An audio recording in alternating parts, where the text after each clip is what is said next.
Okay, so yeah, again, this time delighted to be joined by Sam Teale for the second time this season. Sam, how you doing? Yeah, not bad, mate. Not bad. How are you? Good. Back in I winning stopped way. myself from calling you Simon like Rex did. I was going to do it, but I thought I'd better not. Yeah, I was actually waiting for the Simon. I was tempted to introduce you as Simon, but Yeah, I would have took it. You could have done that. No, I won't do what Rex did to you. It's all right. I know. Still not forgiving you, Rex. No, it's stuck all season now, isn't it? I'm very good, thank you. And I think one of the reasons for that is because we've got more points on the board. Got the 6 points lead back in there on the table. How is it feeling within the squad? Yeah, we're all buzzing. To be fair, we've obviously the last couple of seasons been frustrating with COVID and whatnot, and probably looking back, if it weren't for COVID, we'd probably be promoted by now. I'd like to think from how well we've done, but yeah, the boys are all buzzing with how we've started. Obviously, we had the loss to Highworth, but since then we've bounced back from that result. Obviously, Tottenham got a game in hand on us, but we've got to play them next Tuesday, I think it is. So that's a big one, 6-pointer really. But the boys are full of confidence that we'll go there and do a job, sort of thing. But yeah, it's gone very well. Very good start. Yeah, so you said there's a reaction to the Highworth game. Is that something you talked about collectively and responding to that, or was it just one of those days? I think straight after the game, there was frustration. I was personally frustrated with the loss, but then when we look back at the game, if you actually look at how we played, we didn't play badly in that game. And then obviously the game after that, we had Bideford, we were 2-0 down, we come back to get a good point really, like on a Tuesday night away. So the performances have been there. It's not like we've played badly in any game, I don't think. I think whereas last year we might have had the odd game where we weren't quite at it. But yeah, now looking back, we didn't actually play bad in that game. It was just one of those days, just couldn't get the ball in the back of the net. Well, obviously I did. My first one in God knows how many years. But yeah, that was disallowed. I was going to ask you about that because that was a hell of a finish, Sam. Overhead kick from the edge of the box, you're wheeling away. How disappointed were you to see that flag go up?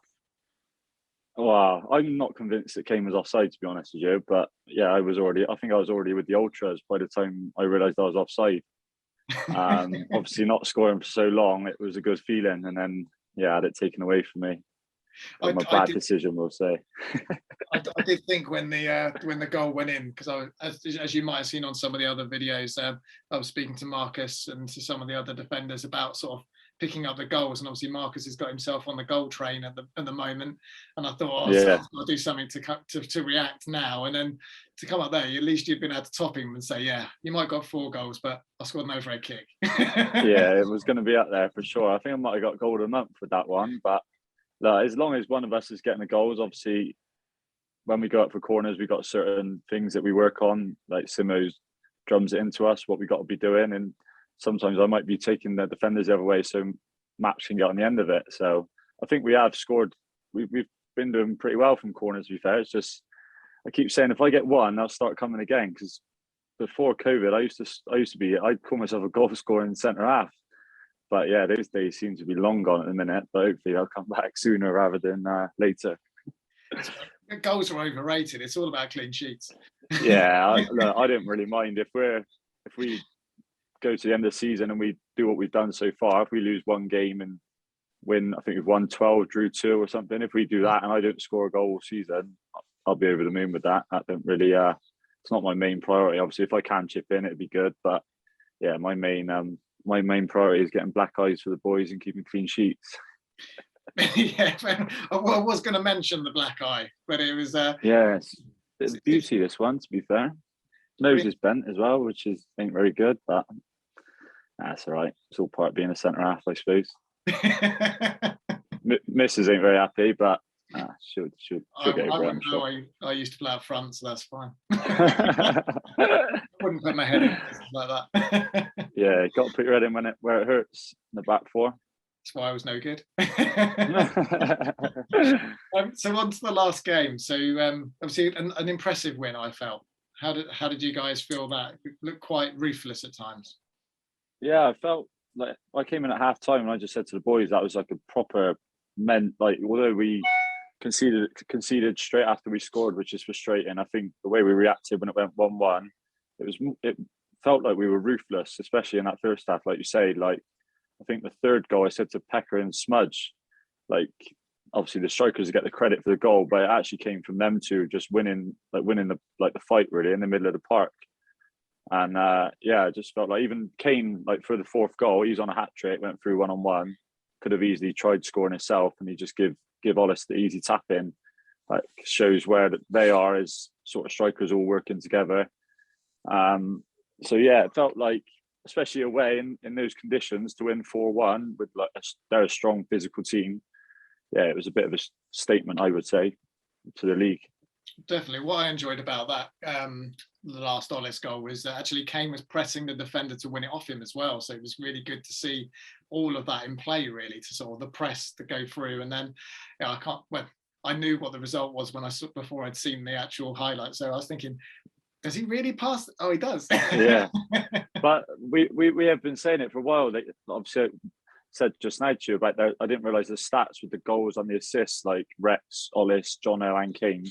You can't really argue with their numbers, but yeah, like sometimes those opportunities they could probably do that more than they do, like, and they will score even more goals. But between the four of them, we can't argue with their numbers. They've been absolutely flying for us. Like gives Greavesy a headache of who can you not play? Do you know what I mean? Like he's got so many options in those areas, and none of them are really giving their shirt up, which is like good for the boys, the team. So obviously, some people are left frustrated because you'll be on the bench and you think you might be playing, but I think we're such a tight knit group. Like you don't get many chances to win a league, which I've said before.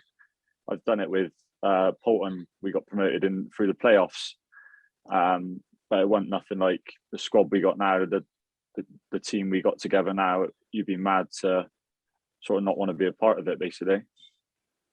Well, absolutely. I think I've come up with a way though you can select from the forwards though. I think it's got to be down to goal celebrations, and I think John's obviously got his trademark one.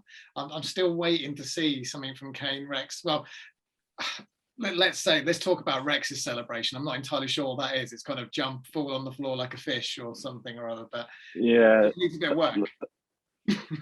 That's just Rex, though. That's just who he is as a person. He's just got so much energy. Like I don't even know what that celebration is, but it seems to work for him. But yeah, Kane and Ollis are a little bit more reserved.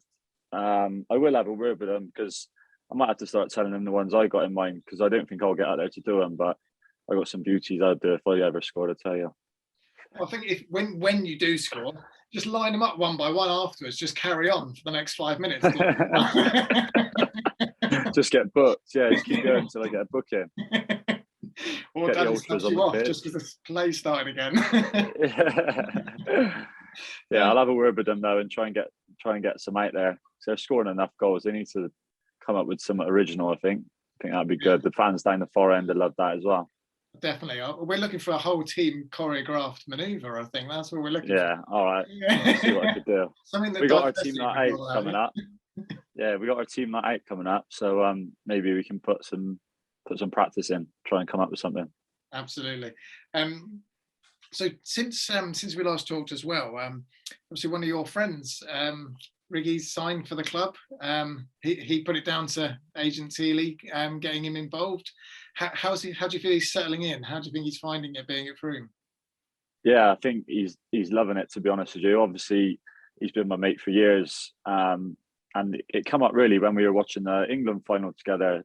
He sort of said he was coming back from his injury and he got new, like his new business is starting. So he's not sure if he's going to fully be able to like commit to the traveling and stuff like that of Chippenham. And I just said, oh, like, mate, it's a perfect opportunity like for you to come to Frome. I said, obviously we only train once a week. If we haven't got a game, if we've got a game, we don't train. Obviously, granted, if you're not doing very well, we'd probably be in twice a week. But Greasy knows, like, we all look after ourselves and stuff. So he was sort of umming and ahhing about it, and then managed to make it happen. And he's had a couple of little niggles, which is frustrating for him. But yeah, he's loving it. I think he's back enjoying his football, which is what it's all about at the end of the day. And I think since he's left Chippenham, a few of his friends have actually left as well recently. So yeah, he's buzzing with his decision, and yeah, I'm glad to have him with me. He's in the car school with me and Maps. We have a have a laugh and a few beers after a game. That's what it's all about, isn't it? Definitely. I remember you trying to heckle me from your car as you were driving by. We won't go into what you actually said. But yeah, so yeah, but Riggy owes me a goal as well, because he said that he'd be coming in as a goal scoring midfielder, and he's not pulling his weight.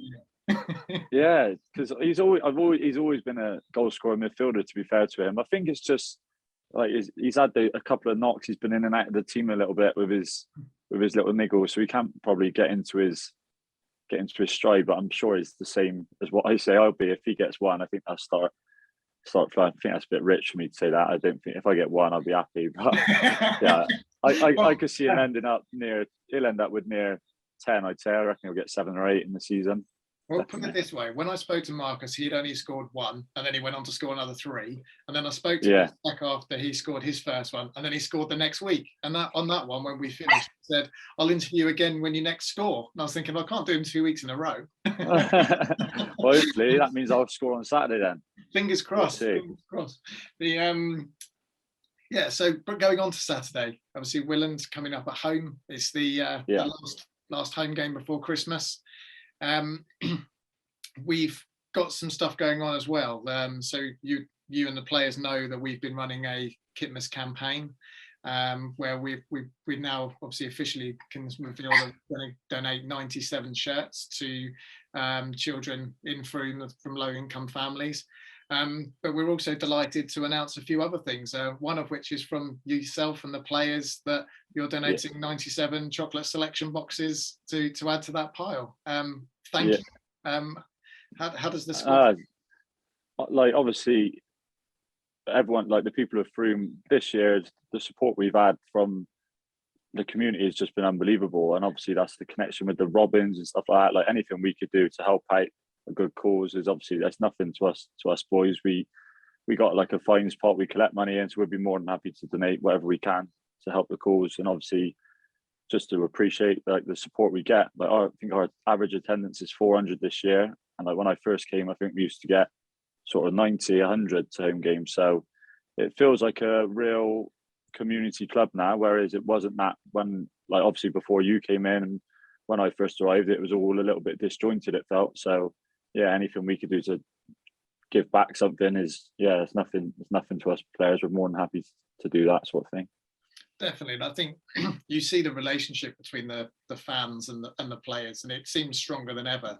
I mean, it was 100%. It was wonderful, that gesture that the team made, and when John presented the wallet to a fan that lost his wallet at the store, had it stolen at the stadium. Sort of the donations that you guys put in during the big crowdfunder when COVID hit as well. So, and I think you can just see that the fans really feel for that, and they really appreciate what the players are doing, not just sort of turning up, playing the game, winning the games. It's being part of the club as well. Oh yeah, definitely. And like I said, it was never like this when I first came to the club. You sort of knew a few of the fans by name, but now obviously after every game, all the boys like thank all the fans and all the kids that come and watch. You got songs being sang at games, like that. It just feels like a real close-knit group almost. Even like our away games, you get obviously all the ultras, and we must take nearly like 100 fans to some away games now, which is like, and it goes a long way for the players. It gives you that extra buzz, even when you just run out like before the game and you see all the fans there, and it gives you that extra bit, like they've come here to watch me, so you want to give your bit back to them, if that makes sense. I think when we first met about sort of nearly 4 years ago now, I said it'll get to the point where I want someone to be asking for your guys' autograph when you walk out around the town of Froome. I don't know if we're quite there yet, but we might be in the ground. No, definitely. I think I've had to do it a few times in the ground for the young lads. They want their shirts and the programs and stuff signed. So yeah, when you said it back then, I probably laughed at you, but because you couldn't have expected. I think it was mainly you and Ryan Bath that laughed at me a lot. But it has come a long way when you look back. And obviously that's been with 2 years which haven't been finished. So it feels like this year's everything sort of feels like it's coming together. So yeah, hopefully long may it continue. So after the Willand game, we've obviously got Tottenham, as you mentioned before, very exciting, dramatic, frustrating. Our last visit there. Yeah. I draw on it because in our last conversation, I did ask you how would you feel if Danny went back in goal, and you said you'd be absolutely fine. And Danny held you true, didn't he? A couple of amazing saves during that game. Yeah, I like I said before, I played with him when I was younger, and I was at Mangotsfield, and he was always a top goalie, to be fair. And the odd occasion he's put his gloves on at training, you can still obviously he's still got it there, but he hadn't actually played a game in goal, I don't think, for years. When he come on, I can't remember what he said to me, but it's been a long time. And yeah, I was spot on, to be fair. He made if it weren't for him, we probably would have lost the game. The double save he made at the end. I think actually I got to dig one of the boys out. I think Joe ducked, so Greasy had to fling himself across the goal to get there. I don't think I told Joe that, but me and Greasy spoke about it after the game. So Joe, don't do that again. Are you sure Greasy didn't call it? No, I think he shot the lad, and I think Joe's ducked. So Greasy's just he said he didn't think he was going to get there, and he's touched it onto the post. Yeah, I don't think we wouldn't have got to penalties if it weren't for him. So yeah, he backed up what he said, to be fair. He's still got it in him. So James Carey can't get too comfortable. Yeah, well, James has got a bit to do to get the save of the season back, I think. Well, yeah, I think that's got to be the one, I think, so far. I think when he done it, that's how I reacted. I was like, oh my, I can't believe it. So yeah, fair play to him. I think, well, we can always say that James has pulled off some wonderful saves this season. Oh yeah, yeah. When is your manager a bit flying across? It takes you a little bit by shot. Although you know he's a goalie, it's still like, how did he get there? Like, yeah, it was a worldy save, to be fair. We were just wondering if he was going to get up, but that's fine. Yeah, I think that was the penalties. I think that's why he didn't get so many. I think he said his legs were hurting, his bones were hurting and stuff. He said it was a bit too much for him, but we'll let him off. Fair enough. I think one of the things that we also talked about, as we mentioned before, and I'm holding you and Rex true to this. You did promise me that if you did win the league, that Rex would do a live performance at the ground. So I thought I would just drop this in as a final reminder to say that's still there, that's still remembered. Yeah. If we win the league, I'll sing alongside with him if that's what it takes to get him on the stage, and I'll do it with it. He actually made a song for us for the changing rooms. He's done it on his laptop, so we'll have to try and get that one playing around the grind if we win the league. But yeah, I'll make sure he does it 100%. Well, Sam, it's been absolutely brilliant talking to you tonight, as always. Good luck for Saturday, and good luck on Tuesday as well. And cheers, mate. Feed them to the Robins, I think, is what we're looking for. Feed them to the Robins. Yeah, I answered that for a while. But yeah, I'll see you on Saturday. Thanks, Sam. Feed them to the Robins.